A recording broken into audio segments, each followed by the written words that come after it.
WWE and AEW look set to hold pay-per-views on the same weekend, and we have the latest on the controversial CM Punk ESPN interview. But first we have an update on the lawsuit between WWE and MLW. In January 2022, Major League Wrestling would file a lawsuit against World Wrestling Entertainment, accusing the market leader of interfering in television and streaming deals and poaching talent. WWE would later file a motion to dismiss the case, a request that has now officially been denied, this after MLW made amendments to the suit. The court has now found that MLW has sufficiently alleged that WWE engaged in anti-competitive conduct, with documents from Thursday's decision reading: at the pleading stage, MLW's allegations of the revenues generated from the sales of professional wrestling media rights and WWE's 92% share of that revenue, with the next largest competitor possessing a 6% share, are sufficient to show dominance in the market. In addition to defining the relevant market and alleging WWE's dominance in that market, MLW has sufficiently alleged barriers to entry, as required, to show circumstantial evidence of market power. The court also found that MLW has sufficiently alleged that WWE engaged in anti-competitive conduct with respect to foreclosure of distribution channels. The court need not address the parties' arguments regarding foreclosure of wrestling talent and arenas. The court finds that MLW has sufficiently alleged antitrust injury. As described above, the FAC alleges that WWE engaged in exclusionary conduct, including foreclosure of primary content distribution channels, in an attempt to continue to dominate the professional wrestling media rights market.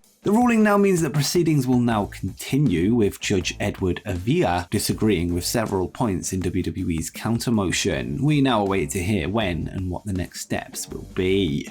In recent months, much has been said about the AEW roster's feelings towards the divisive CM Punk, with reports revealing that many of the company's talents aren't keen to see him back, while some have openly praised the former AEW World Champion. This week, former AEW Women's World Champion Jamie Hayter would add her name to the list of those in his favour, this during an interview with Alistair McGeorge of Metro in the UK. Hayter would recall her pleasant encounters with the Second City Saint, calling for the talent in the locker room to pick his brain, and she would say, "From my experience with him, he was always very, very pleasant, very helpful, and I always had really great conversations with him about wrestling. He's a wealth of knowledge because he's been in the business for so long, and he's got extensive experience. You'd kind of be a fool not to want to pick his brain and not want to work with the guy. He knows what he's doing."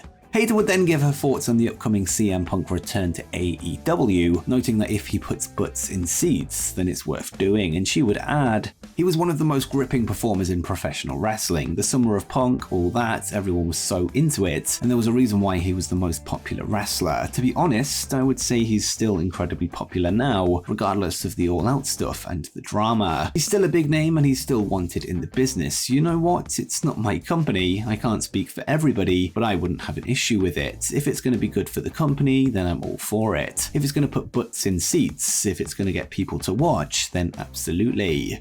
As for Hayter, she's currently out of action with an undisclosed injury, an injury she would work through during her most recent match, which saw her drop the AEW Women's World title to Toni Storm.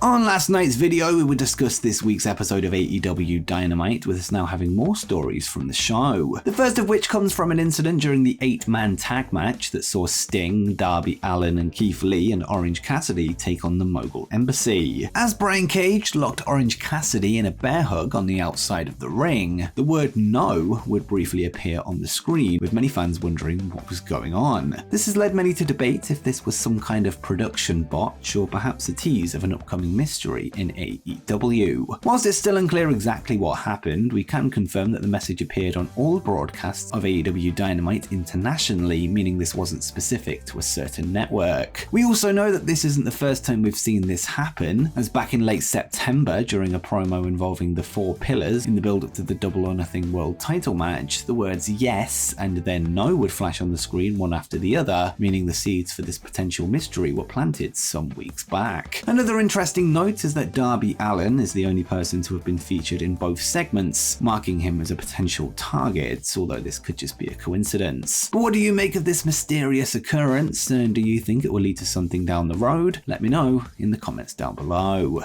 And speaking of this week's episode of AEW Dynamite, we would see the show's lowest rated segment of the year. In the main event of the night, we would see the Blackpool Combat Club's Claudio Castagnoli, Jon Moxley, and Wheeler Yuta take on the Elite's Hangman Page and Young Bucks, with the latter securing a win in the end. This would then lead to appearances from Eddie Kingston, Konosuke Takeshita, Kenny Omega, and Will Ospreay. According to the quarter-hour ratings for the show via WrestleNomics, the final 15 minutes were watched by an average of 699,000 viewers, making this the lowest quarter of the year so far, as well as one of the lowest quarters of any episode of Dynamite in its regular time slot since NXT moved to Wednesdays. For context, the opening segment that saw Adam Cole take on MJF would see 918,000 average viewers tune in, with the show as a whole averaging 832,000. Despite what was an exciting ending to the show, with numerous surprise appearances taking place, it appears that a huge chunk of the audience had already tuned out by that point, perhaps a bad sign for the ongoing feud between the Elite and the BCC.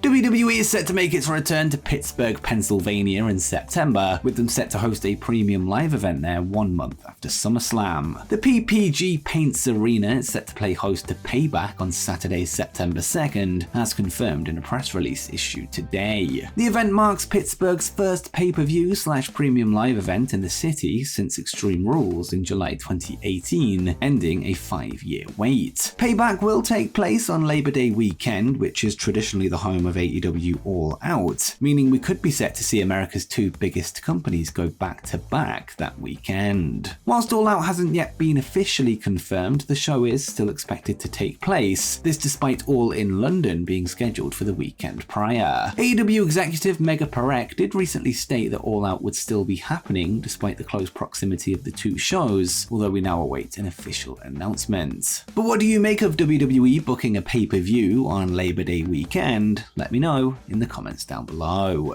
And next we have the latest on the controversial CM Punk ESPN interview. Last night, a report would emerge from Fightful Select that revealed AEW had arranged for CM Punk to speak with ESPN last week, with the interview set to be released at some point today. It was mentioned that Punk would speak on his feelings towards the Elite, Hangman Page, and Kenta, comments that would make the audience wonder if it was him angling for a story or if he was shooting from the hip. Well, according to an update from Fightful, during the interview, Punk would claim that Hangman Page was shooting on him during their World Championship match at Double or Nothing last year, this shortly following the promo where Page referenced his friend and Punk's former friend Colt Cabana, suggesting that Punk got him removed from AEW, and the report notes, "We've been told that Hangman Page was brought up in a manner that absolutely was not confusing in a work-shoot perspective, and were clearly intentional, and made very clear that he didn't like Hangman Page." Punk had said that there were spots in the Double or Nothing match that he felt like were Page shooting on him by chopping him in the face during the match.